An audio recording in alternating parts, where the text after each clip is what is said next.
So welcome everybody. Let's get started. Welcome to this MIDEM Lunch-Talk. We will deal today with the results and the consequences of the Polish election, Sunday's Polish election. Before we start, I'd like to provide some logistical information. As usual, we are going to record this session, so to make it available afterwards for those who missed it. Today, I'm very delighted to have with us my colleague, Marta Kozłowska, who is a MIDEM researcher and, among other things, our expert for Poland. She will analyze the results of the election, but also its implication with a particular focus on migration-related issues. But she will also look back at the election campaign, again with a focus on migration.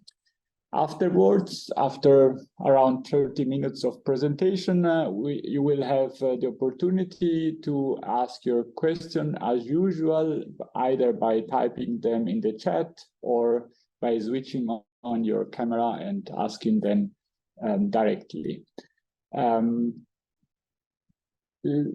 Perhaps last thing I would like to add is that we have a recent publication on written by Marta on the Polish campaign with the focus on migration, but also looking at polarization and featuring questions like whether migration is a polarizing issue in Poland. This publication can be downloaded from our MIDEM website. It's written in German, so for those who speak German, it might be an interesting paper. But I don't want to waste too much time, so I'm going to give you the opportunity to present your presentation about the Polish election. Marta, we are very much looking forward to your presentation. The floor is yours. Thank you very much, Oliviero. So I realized that we have quite many people online, so I have prepared a lot of information, but I'll try to keep it sweet and short. If you want to go more into depth in some of the slides or have some additional questions about it, please do. I'd rather we have more time for the discussion.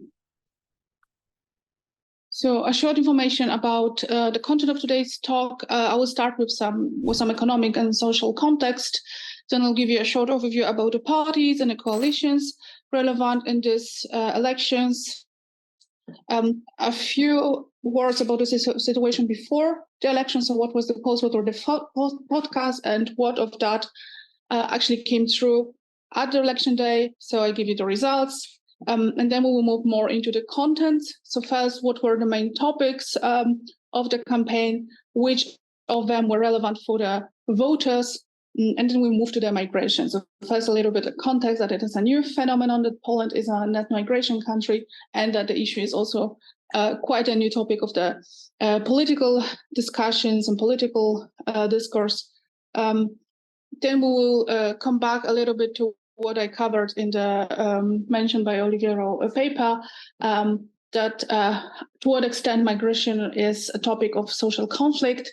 And then we will combine the two into kind of a looking into the future. What does it mean that the new elections, the new government that is being formed right now, what does it mean for the migration policy and the future of migration in Poland and also in Europe in context of Poland? So a few basic information. The elections were on the last Sunday, so the 15th of October, and it was a double election of both of the chambers, the lower, the more important one, same with 460 MPs, and less important, or like less central, upper house, Senate, the Senate with 100 senators. The situation was like that in the last two election periods. Law and Justice, Prawo and Sprawiedliwość were forming a government alone, so without a coalition partner in Poland. It's a national conservative right-wing populist party with a quite strong Eurosceptic, strict to it, but soft in the sense that it's not aiming at leaving the EU, but rather obstructing it and moving more power back to the national states. It pushed Poland into autocratic direction and also caused an ongoing crisis of the rule of law that caused also a lot of conflict with the European Union. They no longer have support for over 40% as they did in the elections 2019, but they still are the party of choice for over 30% of the people. The polling results up to the very end were very tight. So it was clear that Law and Justice will win the election, but they will not be able to govern on their own anymore. And the question was, who will get a majority? So it was not about winning the election, but was about having the opportunity of building a majority. I will have a few slides with some graphs about it. And the widespread thought about it was that it was the most important election since 1989. However, if I hear it, I'm a little bit of skeptic because it seems that we have the most important votes in Poland since at least 2005. Each and every election in Poland is the most important one since the end of communism. So it seems to be the Polish specialty. A little bit to the economic background. Poland has quite a strong self-reliant economy. It was also shown in the economic crisis. However, in the last year, a bit over a year, we had a very high inflation rates in Poland and rising prices.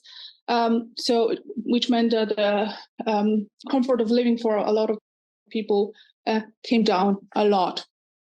With the demography, we have the classic European combination of aging society, low fertility rates, and at the same time, rising immigration. And since a couple of years, Poland is a net migration country. We have also a high polarization in the society. However, it is predominantly along party lines. So basically, the voters of Law and Justice hate the voters of the Civic Platform or the Civic Coalition, and vice versa, and less about issue related. So it's not about a specific immigration or women's rights or environmental issues. It's more about party affiliations. At the same time, we have a lot of changing values in the society. I give here two examples here. So, for example, the acceptance for LGBT rights, 2005, only 17% of Poles wanted to give equal rights or marriage or civil partnership to people who are not heterosexual. Right now, it's 67%. So within 20 years, we have a huge jump in this direction. The same goes for religiosity, because Poland used to be traditionally a very Catholic country. In the last census, it turned out that we no longer have 96% of Catholics, but 71%. So there is a lot of tension based on the change of the values. And a lot of that is also connected with generational change. So it's not like the people are changing that much, but basically the new people that are coming are having different values. We see it also in the voting behavior, because among people who are at least 60 or 60 years old, the conflict is predominantly between the two major parties. So they cover 95% of all of the votes in this age group. However, among the youngest voters, a huge chunk of the conflict is between the far right and the left-wing party. So it's not about the two mainstream ones, but it's about the farthest bracket of the Polish political spectrum. So a few words about the Polish political spectrum. It's quite interesting that we actually have, of the 5 main groupings that are relevant in these elections, 4 of them are actually coalitions. The first one we usually call Law and Justice as one party is actually a coalition, United Right. So it's a coalition of Law and Justice and a few other smaller parties, of which Suwerenna Polska is probably the most known. It's the one with the Minister of Justice. Then we have the Civic Platform, that is the main partner in the Civic Coalition, that it's more liberal conservative, it's centrist, it's very pro-EU, and it's also Christian Democrat, but it's mostly liberal in this sense. The third one is the left, that it's combined with 2 parties. One is social democratic, one is also social democratic, but a little bit more ideologic, so to say. So, and they are all also very much pro-EU. They are the most progressive forces in the society. And then we have the third way, Trzecia Droga, which is a newest addition in the political public sphere, and it consists of the oldest party in Poland and the youngest one. The oldest is the Polish People's Party. It's a very old agrarian conservative party. And Polska 2050 is a very young movement that is centrist and liberal conservative. It's a little bit pro-environment, pro-decentralization, but it's also pro-EU. And it's mostly like, they are conservative, but they are like cool conservative, so to say. And the last one is the far-right Konfederacja, which also used to be a coalition, but now they founded one political party, and they are even further right than Law and Justice. So they are extremist, nationalist, and also libertarian or even anarcho-capitalist in their economic attitudes, and they are also very xenophobic. When it comes to the trends, what we see here is the average monthly polls in the whole electoral period, so since 2019. What we see in dark blue is Law and Justice. In late 2020, we see a huge drop from the 30-something support into the 30-something. This was the decision of the Constitutional Tribunal, controlled by Law and Justice, to further strengthen the anti-abortion law in Poland. And they never regained the support that they lost following this decision and the protests that were caused by that. We also see that the civic platform here in orange, or civic coalition, were also like, they had some dips, but basically they stayed like the second biggest party. And then we have around the 10% mark. We have several parties fighting for the third position for a long time. So the forecast was that it can go either way. What you see here is the forecast of the mandate distribution in August and September and the last 14 days, so in October. And what you see is basically that it's very tight. It could go either way. So it was very important that actually people go vote. And most of the parties, especially on the democratic opposition, focus very strongly on pro-voting campaigning. So basically, no matter which party you choose, as long as you go voting, that's good. When it comes to the results, what we see is, as expected, the Law and Justice won with a little bit over 35% of the votes. The Civic Coalition was second with a bit over 30. The third way, which was actually, people weren't sure if they managed to jump over the 5% a cutoff point, but they actually managed to come up much higher than everybody expected, and the left came with 8.6%, which is actually lower than they did in 2019. The far-right Konfederacja gained 7.1% of the votes. The distribution of the mandates of the MPs look like that. So what you can see is basically in dark blue, the Law and Justice has lost the majority, and at the bottom, you can see that Law and Justice lost the most. They lost 41 mandates. The Konfederacja gained 7. The left lost 23. Coalition gained 23. But the biggest winner was the third way, compared to the votes that PSL, so the Agrarian Party, had. They gained 35 seats. The Senate was actually a landslide victory for the opposition because this is a simple first past the post vote. So the Democratic opposition parties actually made a Senate pact, and they agreed not to put candidates in direct conflict with one another. So they simply divided the constituencies among oneself, and they won 66 of the seats. The possible majorities, as you can see, it's not enough for Law and Justice to govern together with the Konfederacja, which was the blackest scenario that everybody feared, except for supporters of these two parties. Another opportunity for Law and Justice to govern, of course, I'm not really recounting the option with the big coalition with the civic platform because they hate each other.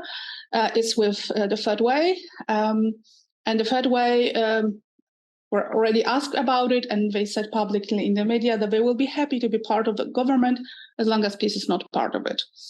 So basically the only coalition that it's likely coming to fruition is a coalition between the civic platform, the third way, and the left. And they have the simple majority, so they have enough to form a government, but they do not have like the second bracket that you see in black. This is the constitutional majority, so 307 votes that you need to change the constitution. There is another one that is important, that is 267, that is the majority that you need to take over the vote, the veto of the president, because in Poland, the president has a veto power. And for the next 2.5 years, we still have the president that is supported by the Law and Justice Party and actually has proven to be very loyal to its party. So they have a majority, but they will still have to work with the system that they take over that is hostile. Let's put it that way. The voting for turnout campaigning actually exceeded all results because we have historical numbers for that. We have over 74% to 2/3 of all people who were eligible to vote actually went voting. At the same time, there was a national referendum that failed, and the results are not binding.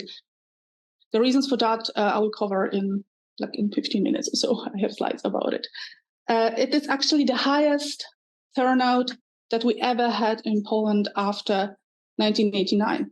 The highest before that was in the presidential elections in 1995, it was a bit over 68%, and the highest in parliamentary elections was also 1989, it was almost 63%. So you can imagine that Law and Justice managed to mobilize more people against them than the communists did. It was also a huge increase compared to the previous elections. The previous parliamentary elections had 62%, and the presidential election, the second round, the runoff, it should be 2020, not 2022, had 68%. So what we see basically is a rising trend of turnout. So people actually are going and voting. The increase was especially high among young voters. So the group between 18 and 29, they do not have the highest turnout of all the groups, that's the 50 to 60 years olds. However, the increase is the highest among this group. Also, people voting from abroad had a huge increase, almost doubled compared to the last elections. Also, women, especially young women, went to vote much often than they did before. And we also see a huge increase in the biggest cities, so the ones more than 200,000 inhabitants. A little bit breaking down the election, the votes. What do we see here is how do you read the table is basically the order and the bars under the name of matching the first column, and the following columns basically look at the color because the color is matching the party. So what you see here when it comes to education is that people with higher education are picking the civic platform as their main choice, the other are choosing Law and Justice. The third way is the third party across the educational level. And it's also interesting that with the higher education, so high school and university studies, the left is taking over Konfederacja as the fourth force. With gender, like when we split the voting by gender, we do not see that many differences, except again at the lower groups where we see the left is more liked by women and Konfederacja by men. Voting by age shows a similar pattern, basically Law and Justice. If you look at the upper right corner, Law and Justice is the party of the older people, like in the oldest group, 60 plus, they have more than half of all of the votes. In the youngest groups, the civic platform has won. However, if you look on a bit lower, the most interesting thing is that in the youngest group, first, we do not have a heavy polarization. So all of the groups in the column for the youngest voters are actually quite evenly distributed, except for the civic platform that has a little bit more, but all of them have like 14-17% of the votes, and the left is actually on the third place. In the older groups, we see that the majority of the votes are distributed among the two parties. For the 30 to 50, it's the civic platform that's winning, and the Law and Justice is on the second place. In the 50 plus, it's the Law and Justice that has the majority of the votes, and that civic platform is on the second place. A place of residence, a similar pattern. The Law and Justice, a party of the countryside, of the rural areas and the small towns. The civic platform is the winner in all of the cities.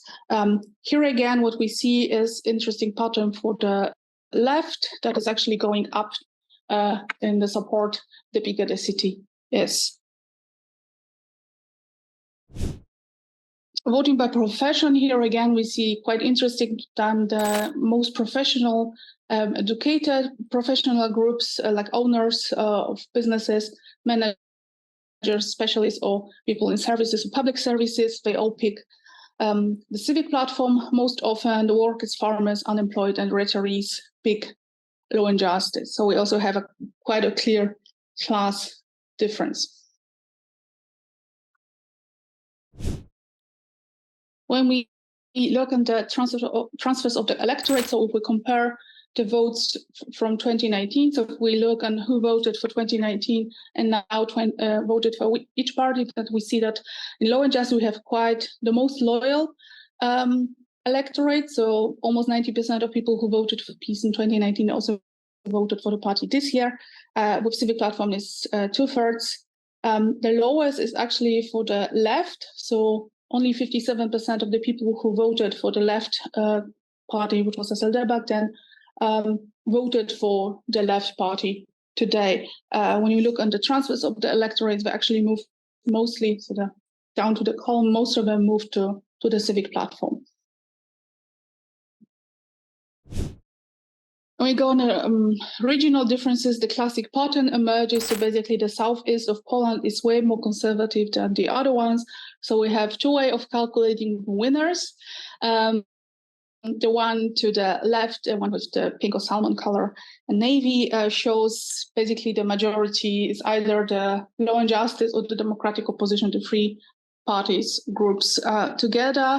And to the right, we have the number of mandates in each constituency. So who won more mandates, more MPs in each of the constituencies. So it's either the civic platform or the Law and Justice, or both equally.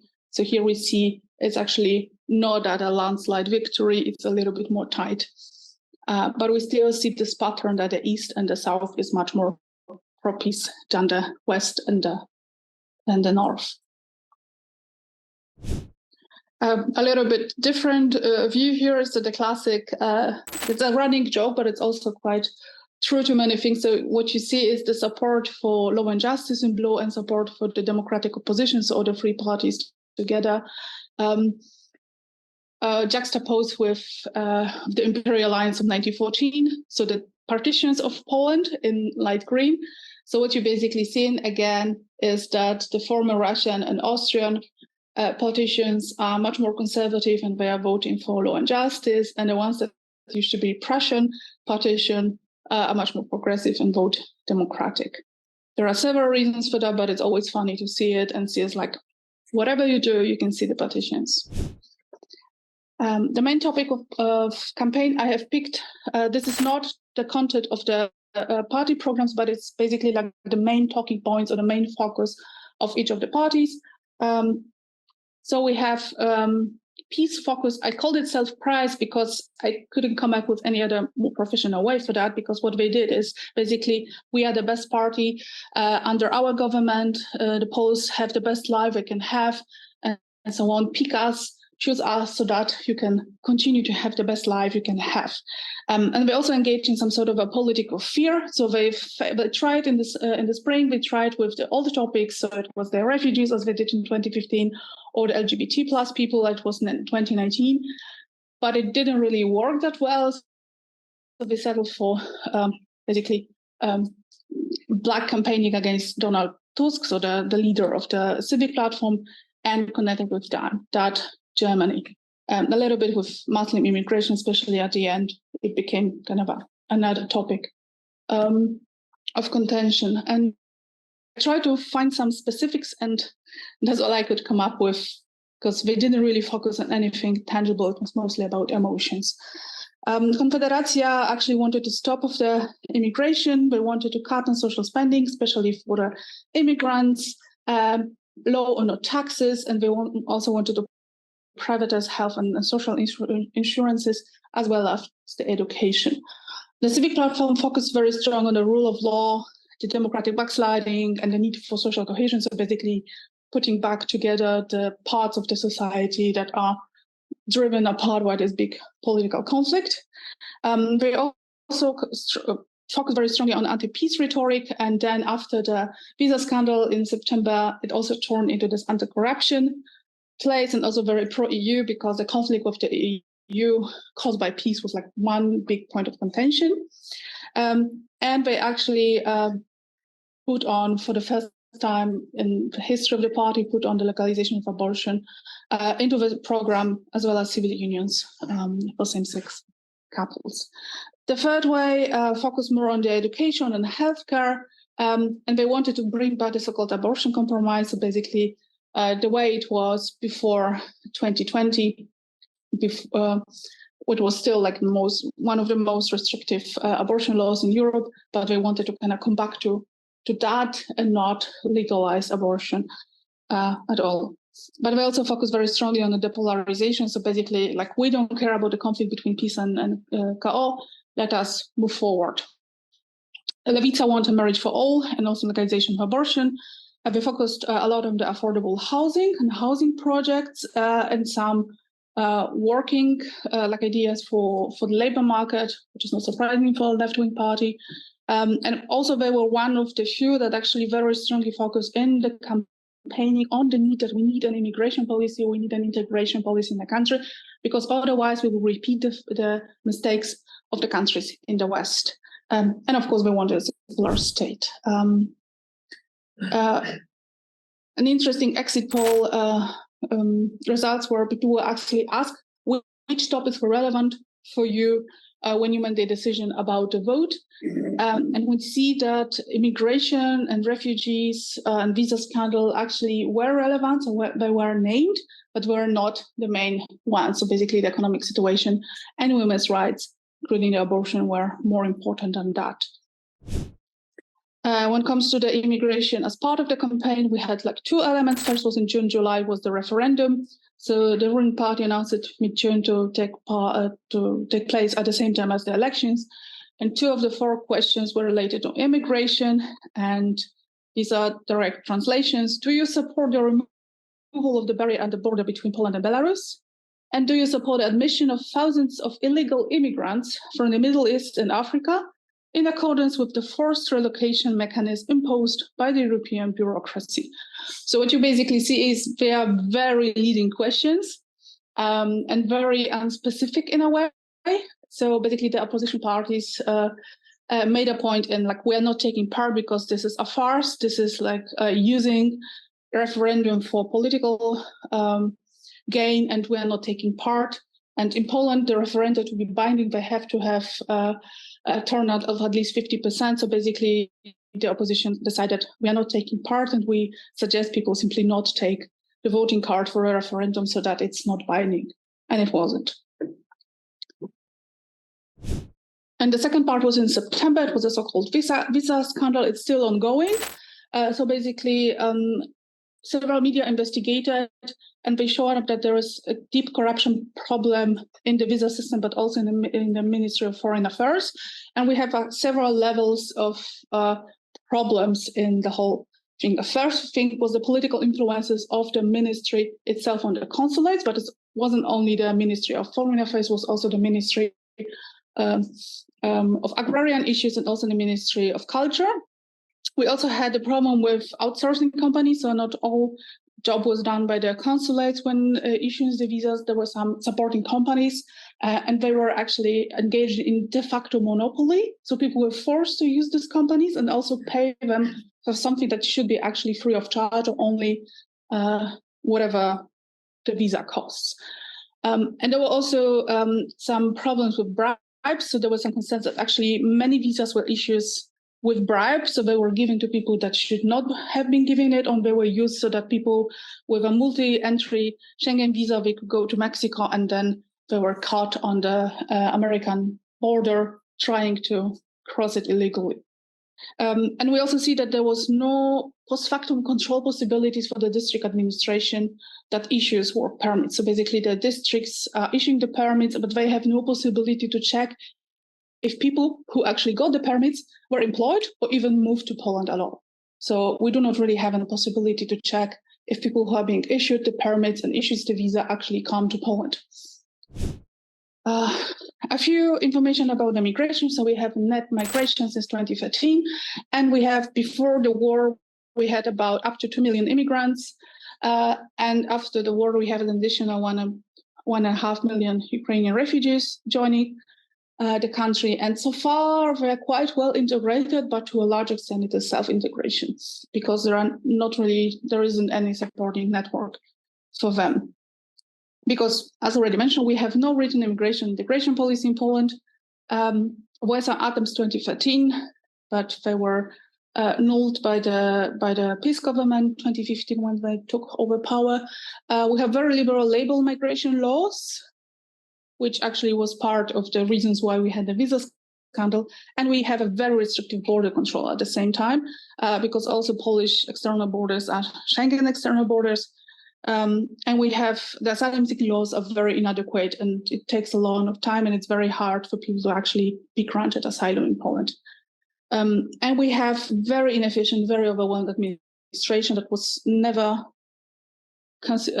fought for to handle such huge influx of people. So basically, it was created when we had a couple of thousand people a year, and now we have a couple of 100,000 a year, and it's simply not something that the structure that we have right now can handle. The topic was first politicized in the 2015 parliamentary elections by the PiS. So it was during the so-called refugee crisis, and the party was quite effective in using it to actually make fear that people like the Muslim hordes from the Middle East will come to Poland. And we also have since then a permanent conflict with the EU over the relocation policies because the Law and Justice government were not having any of it. The public opinion is labor migration is overwhelmingly positive, but it's not really a topic that is present in the media.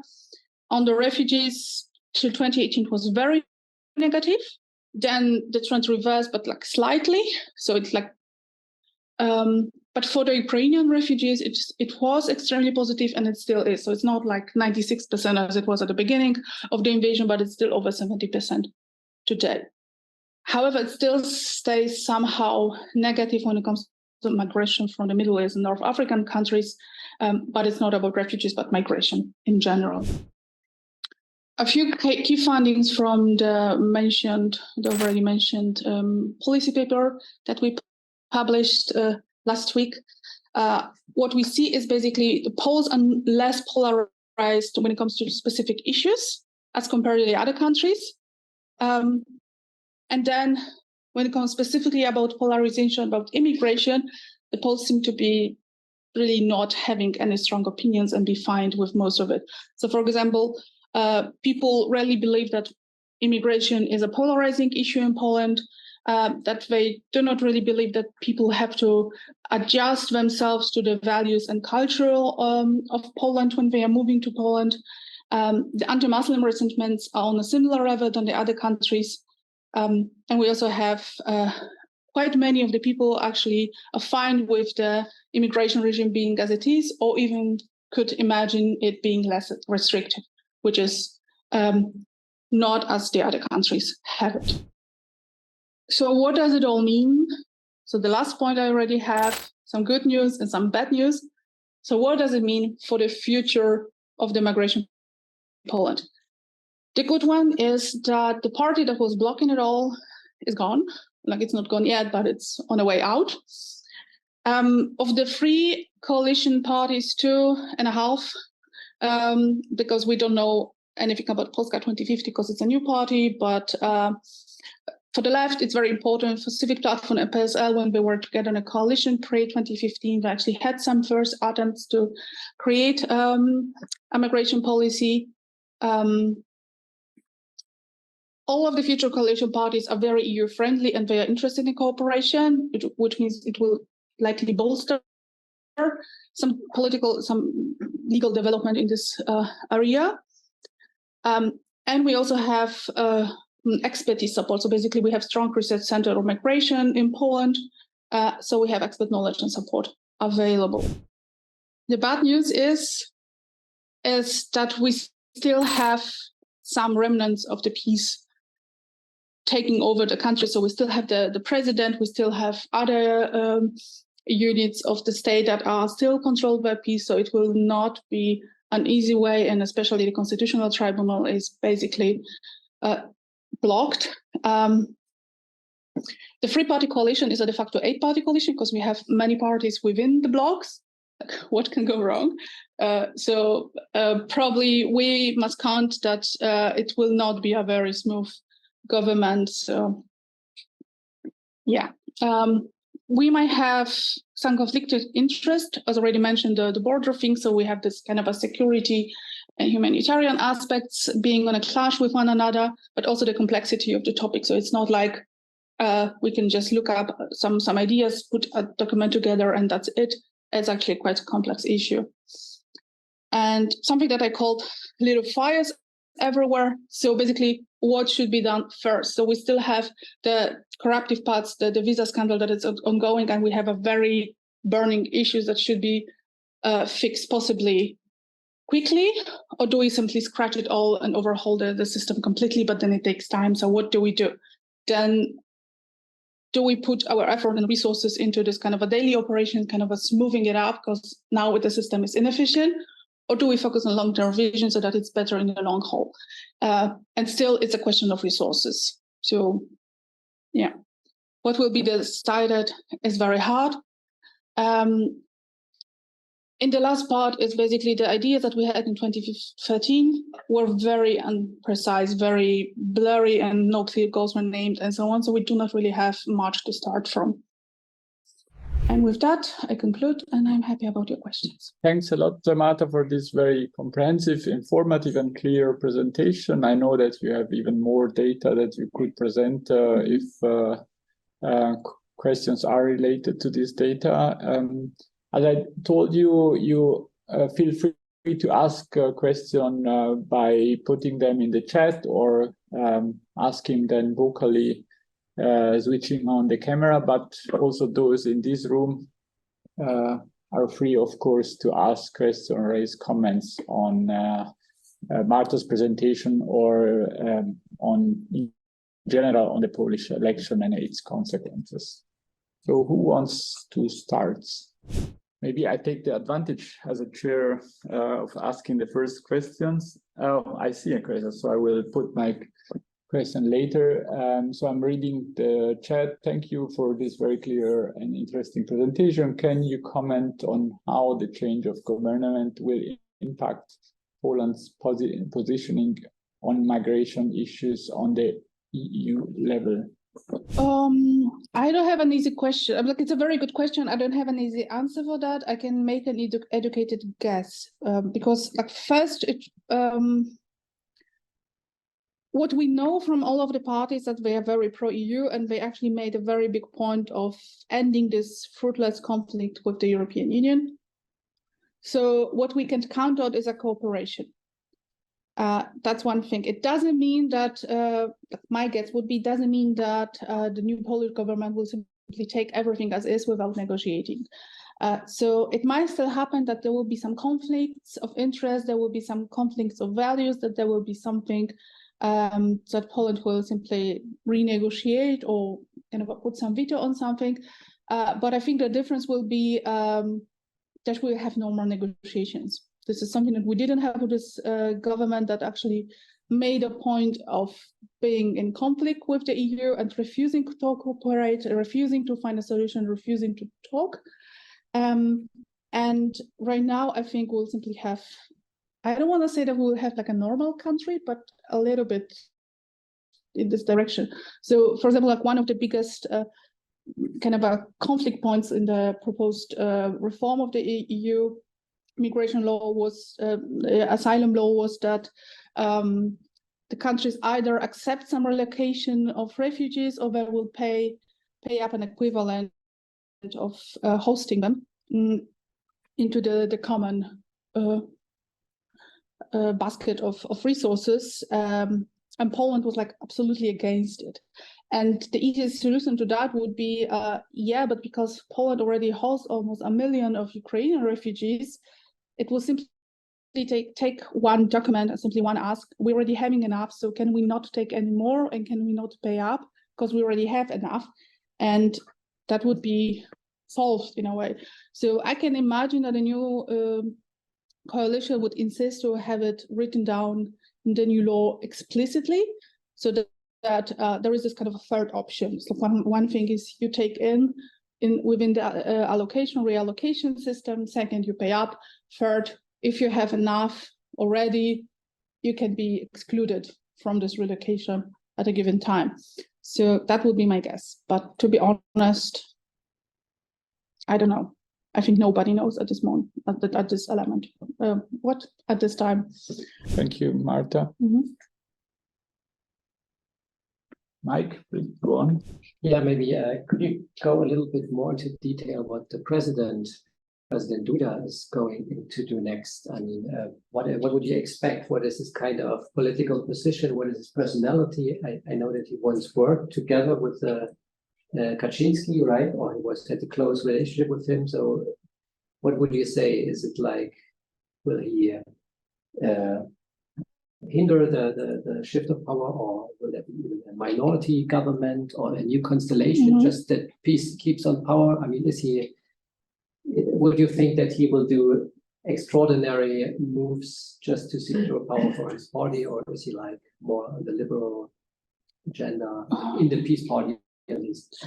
Nobody really knows. That's a problematic thing, because Andrzej Duda, before he became the president, he was not a very known politician.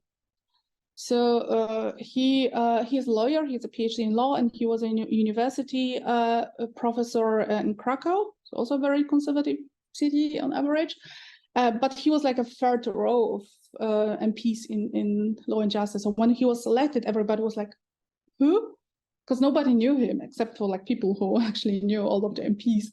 So he was, I don't want to say that he was a nobody, but he was mostly not known when he was selected, because at the time when he was selected, Prince of Komorowski, who was the president from the Civic Platform, had like 80% of support rate. So it was like, he will not win, so let's just pick up anybody. And suddenly Komorowski started to make mistakes, so suddenly he had a chance and he took it. So we don't really know much about him. And he was, another thing is that because he was not so central, he's not well connected within the party.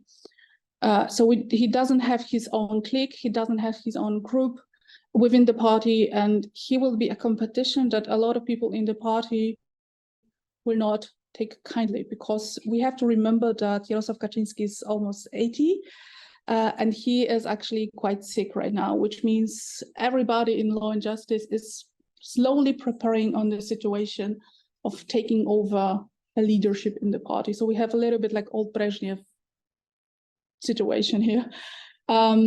So we don't know. And Duda will be quite young. He will be not even 60 when he's done with his presidency. And then, okay, he can come back to the party to be like non-relevant MP. I don't think that it will be enough for him. So what will he do? Or he can come back to Krakow and simply rejoin the university, or he might be swayed for some international career. If I were the democratic opposition, I would go in this direction to basically try to propose some sort of a pact, some sort of a understanding that you accept some of our ideas, and in exchange, we send you to some kind of a prestigious international post in some kind of international bank or international tribunal. He's a lawyer, he can do that, or I don't know, ambassador to the UN or something like that. But he is conservative. He's strongly Catholic, so he also, it's not only like what his loyalties to the party lie, but also he has some opinions. So I guess some of the ideas will have to wait the 2.5 years for the presidential elections. Thanks a lot. Last chance to ask a question if you have one. I don't see any hands rising, so I'd like to thank first of all Marta for her presentation on Thanks for organizing.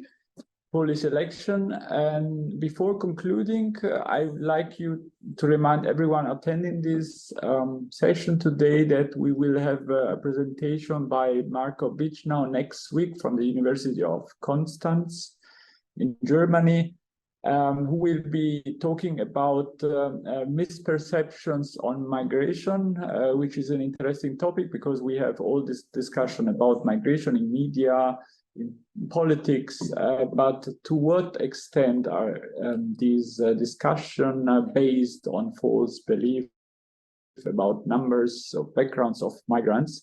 And he's going to present data from Switzerland, but of course, the phenomenon is also it's not only Swiss, but it relates also to other European countries. So we are very much looking forward to the next presentation on Tuesday at 2 o'clock, and you can register through our webpage. Thanks a lot again, Marta, and to all those attending, and see you soon online or here in presence in Dresden.